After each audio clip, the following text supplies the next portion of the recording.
யாமடியாராளுகின்ற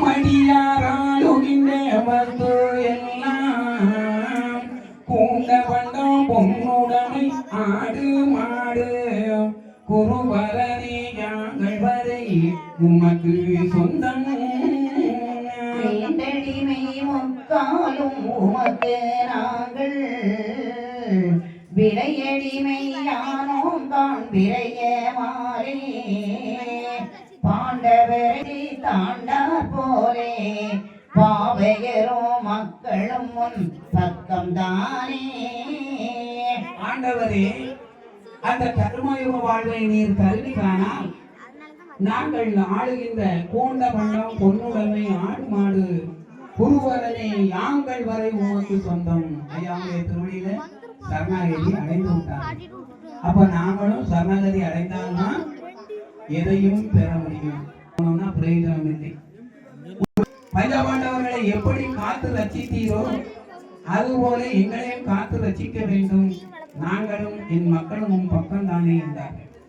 ஐயாவுடன் சரணாகதி அடைந்தவுடன் ஐயா சொல்வார்கள், பக்கமது என்றவுடன் மாயந்தானும் பதராதே உங்களையும் காத்து கொள்வேன் ஒக்கவென உங்களையும் ஆண்டு கொள்வேன் ஒன்று போலே ஆழ்வோம் நாமும். பக்கமது இல்லையப்பா இந்த வார்த்தை தந்ததுவும் ஈந்ததுவும் தவறே மிக்க தெய்வ கன்னியரை மனங்கள் செய்ய மெல்லிகையை பிடித்தனக்கு விடுதுவீரே. நாங்கள் எல்லோரும் உமது பக்கம் உமக்கு நாங்கள் அடிமையானோம் என்று ஐயாவுடைய திருவடியில் சரணாகதி அடைந்தார்கள். உடனே பலராதீர்களம்மா, உங்களை நான் காத்து ரசித்துக் கொள்வேன், புவியை ஆழ்வோம். இனி உங்களுக்கும் எனக்கும் தர்க்கமில்லை. இந்த வார்த்தை தந்ததும் ஈந்ததும் தவறே இல்லை. நீங்கள் கொடுத்தாலும் சரி கொடுக்கட்டாலும் சரி எனக்கு அந்த ஏன்னா ஐயாவுக்கு கொடுக்கணும்னு அவசியம். உலகத்தை இழந்த நான் எல்லாமே அவற்றை இருக்கு. ஆனால் அந்த அம்மைமாருடைய மனதை எப்படி இருக்கிறது என்பதை பார்ப்பதற்காக ஒருநிலைப்படுத்துவதற்காக ஐயா இந்த நாடகத்தை நடத்தினார். அப்படி தந்ததும் ஈந்ததும் தவறே இல்லை என்று சொல்லி அந்த கன்னிமார்களை திருமணம் செய்ய அந்த அம்மைமார்களை கைப்பிடித்தார்கள் என்றார். கைப்பிடித்து தாரும் என உரைத்தீரையா, கணவரெல்லாம் முன்னவர்க்கு கருணை மாடே மெய் பிடித்த மெல்லியரும் தேவி அல்லோ மேதிரிகள் அறியவதாரும் செய்தி.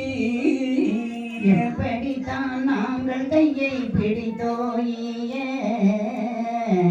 எவ்வுலகில் அவதார இதனை தானோ எப்படியோ அறியோங்கான் என்று சொல்லி ஏந்திழைமார் கைபிடித்து இயலுற்றார். அந்த 7 கன்னிமார்களுடைய தாயாரை வரவழைத்து கைபிடித்து தாருங்கள் என்று சொன்னவுடன் ஐயா அந்த அம்மைமார்கள் சொல்வார்கள், ஐயா இதற்கு முன்பாகவே நீர் அவர்களுக்கு கணவர் அல்லவா, நாங்கள் எப்படி கைபிடித்து தருவோம், இப்படி கைபிடித்து தாருங்கள்னு சொல்வது அவதார இகனை தானோ என்று சொல்லி அந்த அம்மைமார்கள் கைபிடித்து கொடுக்க இருக்கிறார்கள். இப்பொழுது வருகின்ற வாசகம் திருமுகூர்த்த வாசகம். எல்லார் கையிலையும் பூர்த்தா பேச்ச நிறுத்துங்க. தினமும் பேசுற பேச்சு தான். ஒரு நாளாக அமைதியா ஐயா சங்குநாதம்